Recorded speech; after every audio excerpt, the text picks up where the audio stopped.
Really well, Doggy. How are you? Fine, Bill. Thank you. Let me hear now. Fire away. All right. So the other day, obviously, I called Syracuse for what it is. I'm happy they won, but yeah, you were down on Syracuse. It's just not fun to watch. I love the team, but it's bad. In some ways, it epitomizes basketball today. Well, they muck up the game. I mean, they don't have a ton of talent like the talent that they used to. They got a lot of size, so they play that rugged zone where they're going to make you shoot jump shots. Now, they're going to give up offensive rebounds off zones. I'm sure Boeheim would rather score 80. He would, and lots of times he's done that. It was fun. Yeah, I agree. But Boeheim, what he usually lets you do, he does his defense the way he wants to do it, play his defense, and then he'll let you do what you want offensively. So, I mean, that's essentially how Boeheim has always worked it.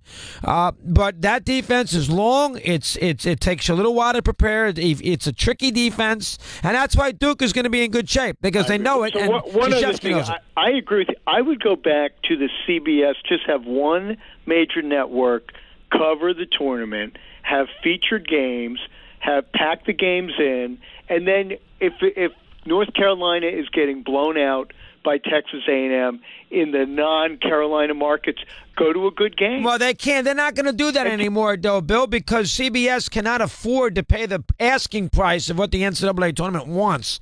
I mean, they want billions of dollars. So that's what happened here. CBS split the baby with TNT and TBS. And if there's a sporting property out there, TNT and TBS, that crew will unbelievably overpay to get it, because they don't have any programming at night that is worth your attention. So they feel they throw the sports on at night, and as a result, they know they have an audience. That's what they do with the baseball. That's why they got the baseball playoff package and the kind of championship series and an all-star game down the road and all those things. And that is what, and that in essence, what they have done here at the NCAA tournament. And this year, it's going to be a real shock.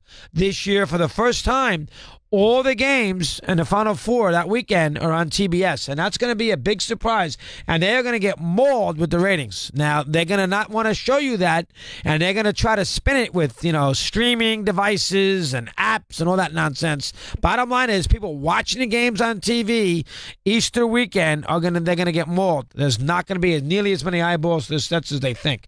James is in upstate New York. Jimmy, good afternoon. How are you today? Greetings from tropical Binghamton, New York. How you doing, Doggy? Hello, James. How are you, pal? What's going on? Good. Well, first I want to contrast Boeheim and Tony Bennett real quick, and then if you'll allow me, I've got a great anecdote about growing up watching the tournament that I think you're going to like. Okay, go ahead. Well, I think the last caller just illustrated it reasonably well. Virginia, this is the plan. This is Tony Bennett's plan. You score 60, 65 points, you hold a team, and if it gets broken, he goes all weird, who moved my cheese on you? Boeheim will look at what he has and what he wants to do and what he can do, and in a case-by-case basis, will adjust that. He has had plenty of teams that have scored beautifully, 80-plus points a game, based on that defense getting run-outs in transition. But they have nobody. They got 5.5 players. That's it. Bennett plays a system, and Boeheim deals with the hand that he's been dealt. That's a very fair point. Exactly. 2 years ago, the Elite Eight game, Boeheim presses them. They have no idea what to do. What are you going to do? So I grew up watching the tournament. I'm 37 years old, Syracuse fan my whole life. Started with Derek Coleman bricking free throws. And so, I've watched all these tournaments over the years. I was homeschooled. Several kids in our house. And we love sports. And when this week came up, it was our favorite every year. And our mother would let us get all the work done, everything done, so I could sit at noon. My siblings and I would work. We're under the age of 10. We made construction paper brackets the size of the wall. We would trace out the logos of the teams from the Sports Illustrated issue, put them on the wall. No internet. Dad's at work slaving all day at some retail job. He comes home. He says, "How are the games today, son?" Because there's a break between the games. You got the 2 in the morning or the afternoon, and then the 2 in the evening. We'd have dinner as a family, talk about the games, and then we'd clean up, and then as a family, we'd watch those games that night. You could still have that on Thursday and Friday of the first week because you got games all over the place, and you could still have that to a certain degree this weekend. It's that second round that's the problem. It's the Saturday and the Sunday in which they have changed the concept. Now, they always used to have one standalone game. Now they've added another game and a half, and on Sunday they they really changed it up because Sunday CBS was out of there at 7 o'clock for 60 minutes, so they played 8 games in 7 hours. Well, I mean, that was great. Now they don't do that anymore. And it makes it very, very difficult. I mean, and again, it's way, way too late at night. You are the only thing that's going to keep you awake on a Sunday night in sports that's going to let you force you to watch it is a little NFL football. Other than that, you're wasting your time. Glenn in Philadelphia, he's aboard. He's on Mad Dog Unleashed. Glenn, good afternoon. How are you today? Hey, Doggy, good, man. Hey, you know, it's funny, as I'm 45, and having to do all the stuff with the family, you know, whether you got to do errands or take kids to games or whatever, I'll tell you, I watch more sporting events on my phone these days than I ever did before, just because how easy it is. So I know I mean, I follow them on the phone. I can't sit there and watch the game on the phone. I cannot do that. I know people can, and I give you credit for doing it. I can't look at an iPad on a train. I can't look at. I mean, if I'm sitting at a barber shop waiting for my kids to get their hair cut, I cannot watch an NCAA game on my phone. I can watch whatever as long as I can watch it. But hey, you know, real quick, I saw my Temple Owls. I went to go see Temple play Cincinnati, and I thought Cincinnati, this was probably his best team ever, and he is just such an angry guy, and you see a lot of coaches angry, dude. When things are going well, he's angry. And the caller last hour brought up when Cumberland fouled out. You know, he picked up his 4th foul, and he said, "Don't take me out, coach. Don't take me out." And people will say, "Well, he's a player's coach because he trusted his player, or whatever." That's just a bad coach. I mean, he coached him right out of that game. And so when Cumberland fouls out, so the kid had his 4th foul with how much time to go in the game? Oh, like 6 minutes, 7 minutes, and they were still up by like 8. At that point, and he took him out of the game, and then he didn't take him out. He didn't take him out. That's where he got his 5th foul. Okay. Yeah, he didn't take him out. Literally, like a minute later, about a minute and a half later, he picked up his 5th foul, and it was a bad foul. And then when he fouls out, Cronin goes berserk. You can see him mouth the words, "Calm the F down." And Cumberland didn't really do anything, but Cronin goes, "Calm the F down." You can read it crystal clear, and he's going berserk. And I'm just thinking, he lost. I mean, he coached his team right out, and this was a good team because I like I said, I saw him up close and personal, but it's just it's just some coaches I don't think I don't trust some coaches. I never trust Rick Barnes in the NCAA. I'm going to have trouble trusting Tony Bennett now in the NCAA. Jamie Dixon down in TCU, Pittsburgh, I will never trust in the NCAA. Cronin's another guy I will never trust in the NCAA. Never. Now, listen, coaches can get off the non-trust list, and get on the trust list to a certain degree. I'll buy that. But if anybody thinks that the coaching in these games is not a factor, they are not paying attention. That's all there is to it. Here's Mark in Maryland, and he's with us here on Mad Dog Unleashed. Marky, good afternoon. Your turn. How are you today? Hey, Chris, pretty good. Hey, you know, it's getting tougher to watch these games. When you don't have your team's not in there to root for, it's difficult to keep up with some of these games, you know? I mean, it takes a commitment. I have not watched the tournament nearly as comprehensively as I used to. If I miss a game, it's not the end of the world. I was out of college basketball this Saturday night. I was out of it basically from, I would say, 6:15 till probably 9:45. I had things to do. I was out of the games yesterday. I didn't really start paying attention until after that, really paying attention until late in the Syracuse game. And then I got off it again, and then I picked it up at around 7:30. So, I mean, I'm with you on that. I go to bed at night now if the game starts at 10 o'clock. I went to bed at halftime of the Marshall game. I'm not staying up to watch that. Friday night, I'm not staying up to all hours to watch it. I'm past it. I'm with you 100%. It's not quite the same for me. Now, I'll be here now for the next couple days. I will be on top of this now from probably here on in. I'll make sure I watch the regional finals this weekend. The Final Four I'll watch, championship game. The games Thursday and Friday. I probably will cherry pick a little bit. I don't know. I hate watching West Virginia play. I don't like watching Kansas State play. I'm not going to rush home Thursday to see Loyola in Nevada. So I will cherry pick a little bit Thursday, Friday, but Saturday, Sunday, and then from there on in, I'll watch all the games. Go ahead.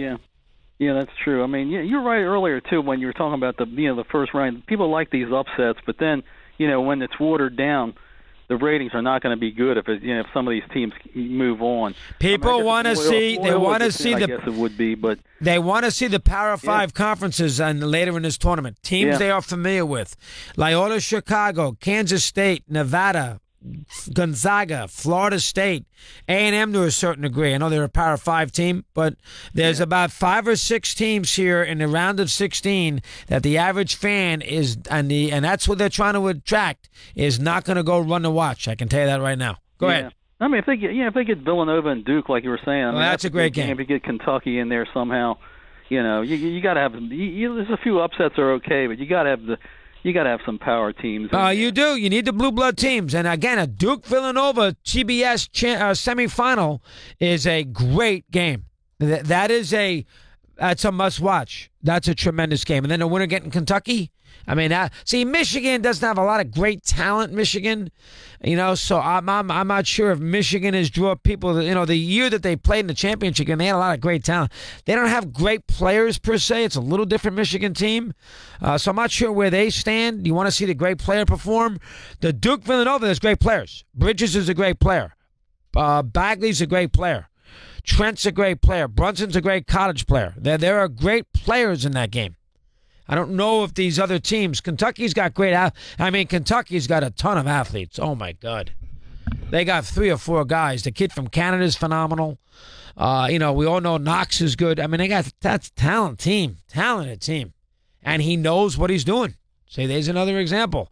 Calipari knows he's only won the one championship. I get it. And he lost a terrible game to Kansas, but he knows what he's doing. He knows. You like him in a big spot. Dave in Miami Beach, aboard on Mad Dog Unleashed. Dave, welcome. How are you today? Chris. Yes, Dave. You gotta latch on to something. Did you see the Xavier Florida State game? I saw the end. Yes, I saw most of the second half. Okay, I'm an Arizona alumnus. I'm disgusted with Sean Miller. You got to make adjustments. This guy, I don't know what happened to him. Okay, so I've lived in Miami for 25 years. They're both out. I watched Florida State come back. I mean, they were down by 11. Boom. Leonard Hamilton used to coach Miami. I'm latching on to Leonard Hamilton.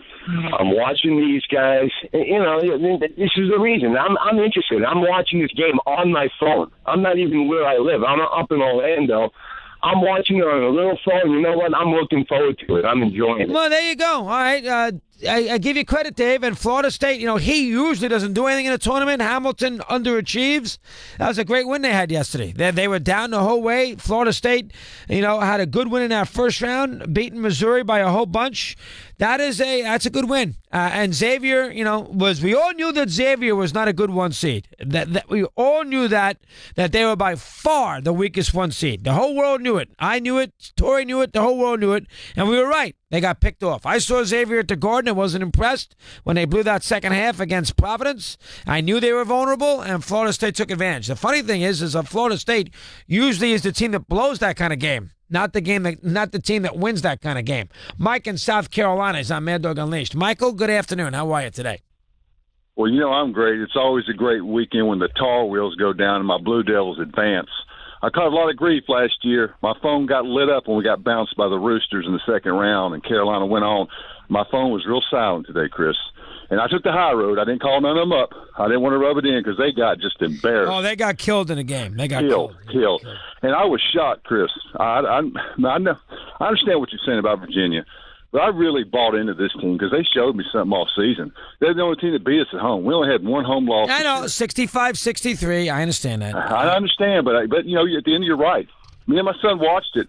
And they absolutely got humiliated. I mean, they should be embarrassed. I mean, Tony Bennett, can you throw over a picnic table? Can you? Yes. Can you do something? My son said that, Chris. Oh my God! My son said, "Can this guy not show some emotion? Can he not light him up? Because it's not working. Whatever you're doing. If this team gets down by 10, they're done. That's when they get exposed because they don't have that much talent." And Chris, let me leave you with this: the ACC tournament means absolutely nothing. We won it last year. We got bounced in the second round. Virginia and Carolina were in the finals. What'd they do? It means nothing. The ACC tournament means absolutely nothing anymore. Don't you agree? That's a very fair point. Duke last year, South Carolina beat them. Tough game for Duke last year. They had to play it in Greenville, not too far from the South Carolina campus. That was a home game for the Gamecocks, and they took advantage.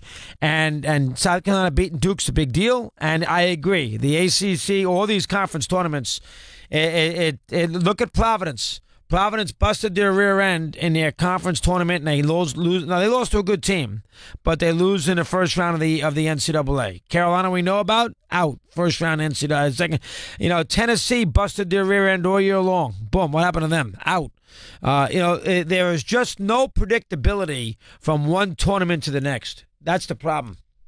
And that is why I say all the time, why do I get crazy about regular season college basketball? Think about it for a second. If I sat there all year long and did nothing but watch Virginia play, and they went 17-1 and then won their conference tournament, and I did nothing but watch them play, and then I see them lay an egg on Friday night, what does that tell me? That tells me I wasted my time. That's what it tells me. I didn't need to see 25 Virginia basketball games from middle of December until early March. All I had to do to really know what was deep inside Virginia is to watch the UMBC game on Friday night. When they needed to find some fire, a spark, when they had to dig deep, and they could have dug deep. Maybe they were stale. Who knows? They could have dug deep a million times. Who cares? The game that mattered, they didn't have it. They couldn't fire. The game that they had to show something, a little life, a little energy, a little pick-me-up, something. They couldn't. They did not respond. And that is the problem with the regular season in college basketball. There is no consistency between regular season and conference tournament performance. There's no consistency from that to the NCAA. And the NCAA is all anybody cares about. Look at Syracuse. Okay? Syracuse got handled by North Carolina all year long. At home, got handled by Carolina the first day, second day of the Big East tournament in Brooklyn. Syracuse barely makes the tournament. And what happens with Syracuse and North Carolina? Well, Syracuse's season lasts at least 5 days longer. They have a game to prepare this week, and North Carolina does not. What does that tell you? It's a major problem with college basketball that the whole year, for the most part, not for UMBC, but for the whole year, your season is determined no matter how you show up in a big spot in the month of March. Here's Ryan in Connecticut, and he's with us here, and he's on Mad Dog Unleashed, and he says hello. Ryan, good afternoon. How are you today? I'm well, Chris. How are you? Fine, Ryan. Thank you. What's on your mind? What do you have for me? Yeah, I'm a Villanova guy, so went there for law school, so obviously root for them. And I agree. It looks like they're on a collision course with Duke for the Final Four, but we shall see. Well, we need that. The sport needs that. The sport needs a Nova Duke semifinal. That'd be a hell of a game. Go ahead. And that could be one of those. This could be one of those years where that's the real championship game. I think it might be. But I guess we'll see what happens. Yes, I agree. And when you were talking about all these coaches that don't win, Jamie Dixon's such an example. So many great Pitt teams, but Rick Barnes as well down in Texas. But Jay Wright, he learned how to navigate the tournament. Yeah, he did. Jay's good in this tournament. Jay has learned to navigate it. Now, Steve is going to argue that it's a year-to-year thing. Well, Steve can argue that all he wants. Let me fire this at him before we break down his Vegas sojourn. Would you ever pick a Rick Barnes team to do anything in the NCAA tournament? Anything as far as go really deep, like yes. Final Four? Yeah. I did not pick them. I picked them. I think I actually picked them maybe to go to the Elite Eight. But you know what I'm saying. Yeah, I understand. I think. How about Cronin? You ever pick Cincinnati to go deep? I didn't. How many times did I tell you about Cincinnati in a big game? How many times? How many times did I tell you here this week about Virginia that when they get into a big spot, they won't respond offensively? How many times did I say that? Yeah, all the time. All the time. Now you like to throw the Mark Fuse at my face. I said that about Gonzaga forever, and they played all the way in a championship game. You like to do that to me. Well, I mean, occasionally, you're not always right. I mean, as hard as that is to believe. But yeah, look, you were right on. Tennessee here's the thing, though. I mean, kid had an open look. He makes that shot. We're not thinking about it. But I know. Rick Barnes' team never makes that shot, Steve. That's my point. They never make that shot. I mean, look, he's been coaching for 30 years in 4 different places. Providence, Clemson, Texas, Tennessee, and every year they disappoint. They had the one Final Four run, then lost to Syracuse. Every year they disappoint. Every year. Look, I can't argue with you right now as far as that goes. All right, now is your pool still in play? You have a Michigan. Well, I do have Michigan winning over who? Against Kansas. So you got a chance. And I have Villanova in the Final Four. My only, I bought into the Arizona crap and I got burned for it. But outside of that, I think I'm still in play. I would assume if that happens, maybe I'll have a shot. But I don't know. How about you? I know I'm out. I had a Purdue, Virginia. I picked Virginia. I made it because it's to have fun, and I got killed. And then the Haas injury hurts. It kills you. Yeah. Now, you heard what I said about this tournament overall. Do you have any disagreements as far as the television coverage and the impact of the Virginia upset and those kinds of things? Let me hear. Well, it's funny. You were talking about no juice with the Michigan game, which I agree with you. The building was dead. And I usually love Nessler. Now, he nailed the last call. Thought it was really good. The game-winning call, the jump shot that won the game for Michigan. But the two of them together, I don't know what it was.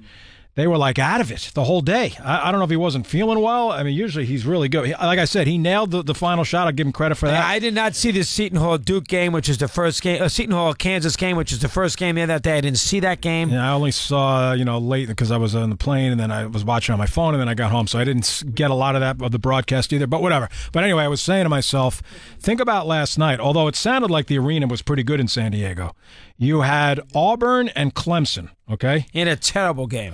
Two teams from the South that are playing in San Diego, and you have two teams from West Virginia playing in San Diego. Think about that. It's amazing that anybody showed up at that game. That's a very good point. That's an excellent point. That's a brutal scenario. That's a brutal scenario. How about the way they do the tournament television-wise on Saturday and Sunday with the basically 2.5 games of standalone before we get to the I think that's a great point. Because, all right, take me, for example, right? So I was leaving Vegas at 11:30. My flight was 11:30 Vegas time, so 2:30 East. So I the first game, the Villanova game, I watched at the airport and was tight in the first half. Second half, they pulled away. I went to my gate. I said that game's over. Then I was on JetBlue and I was watching, and Duke was blowing out. Game was over. Rhode Island. I mean, it was never close. So I said, now I got to sit and wait. I'm flipping the channels. Give me another game. So I was dying for Kentucky and Buffalo, which was not bad. It was a pretty decent game. It was pretty competitive for a while. Buffalo made a nice run in the second half, got it to 4. But yeah, those standalone games are a killer. Now, you were down on the ones yesterday, but at least they were close. Yeah, but Steve, the NCAA tournament is not about the standalone game. The NCAA tournament is about bouncing around from finish to finish. But they had always done this format after that first Thursday, Friday, where they had one early game, right, didn't they? Well, they did it since they went to TBS and TNT. Yeah. That's when they have gone. What they have done is, here's the difference. They have switched the Saturday schedule to the one early game. Now they have 2 early games. Mm-hmm. They used to only have 1 on Saturday, the first game, and now they have 2. And the Sunday switches that CBS went on at 12 and did 8 games, and they were done by 7 because they had 60 minutes. That's right. Yeah. And now they don't do that. Yeah, now we got games that start at 9:50 on Sunday night. Think about that. Yeah. They put Marshall and West Virginia. Who in their right mind would stay up to watch Marshall and West Virginia on a Sunday night at 11 o'clock? Yeah, now I would have had it been close. I was very pleased to see the score at halftime, and I checked out. So that was it for me. But yeah, you're right. I mean, it's a major problem. It's an issue, and you're right about UMBC for all the love everybody got. They threw him on True TV. I couldn't wait to bury him on True. And I'm right also about this Virginia. That game was so anticlimactic. The Virginia game on Friday night. Usually, when you're anticipating a 1 or a 16, you're thinking it's going to be a buzzer beater or the ball in the air to win or lose, and that wasn't the case. But plus Virginia is not your prototypical 1 seed, which I think hurt this game. Had it been Duke, had it been Kentucky, Carolina, hey, oh my God, absolutely right. They beat a Virginia team that is not a big deal. You're right. Now, the Duke-Villanova game will be a tremendous game if they get that far. It'd be nice. Watch it not happen. See, the biggest problem now with Boeheim is he can't trick anybody in this game. That's why he's dead. Right. He's going to get killed. And they've been playing zone, and they're better defensively now as a result of it. I will be shocked if they don't blast them. Shocked. What is the line for that game, by the way? I'm not in Vegas anymore, but just let me dream a little. I'd say I'd say 12. That's a guess. Does that sound right to you? Let's see. What was the spread in the Michigan State game? 10. Yeah, I think it maybe go up a little, right? They don't have it yet. Eddie, could you? Let me see if I can find something. They don't have the Duke line yet. They have the Purdue Texas Tech. I don't see the Duke line. Let's see if I can maybe find it somewhere else. The Duke line Saturday. The Duke. I don't have it in my papers yet. So I don't know what the line is. Not there. Let me see if I can find it. The Duke line. So yeah, I mean, I would think that that would be an easy play for Duke. But what do I know? I would agree with you, and I tell you, you might get into it. You're into that Loyola. You're into that Chicago game against Nevada Thursday at 7:00. Steve Torrey's going to rush home to put Nevada and Loyola on. Let me hear. Yes, I will. Steve, that's a rough watch for America. Duke is an 11.5-point favorite. I said 12. Yeah. That was right on the button. Yeah, I will be surprised. Very surprised. Yeah, very surprised. Any other lines you're interested in while I look? Yeah, this is give or take a little bit. Let me see. Give me the Kentucky 8 against Kansas State. Kentucky and Kansas State is 6.5. All right. I'll see if I can guess them. How about I'll say Nevada 3 over Loyola. 2. All right. I will say Gonzaga 5 over Florida State. Very close, 5.5. All right. I will say Michigan 2 over You're not Texas. cheating, are you? Nope. I swear to God. I'd say Michigan 2 over Texas A&M. 3. Okay. I will say Villanova 8 over West Virginia. No, that would be. Let me double check. I would assume that'll be closer, and it is 5.5. I tell you, I like Villanova there. I will say. Well, you're not giving West Virginia any love, huh? No, but he knows them too. He has the same advantage against West Virginia as Duke has against Syracuse. It's been a while since he's played them. He's played them. He knows that team. He knows that system. I will say it's hard to read the Purdue thing with the injury. And Texas Tech was able to get by 2 games because they played close to home. I say Purdue 3 over Texas Tech. 1.5. All right. And I will say Kansas 6 over Clemson. 4. Relatively close. Okay. Yeah. Anything else you got? Any interest in NIT lines? No. Anything else I need to know about in sports today?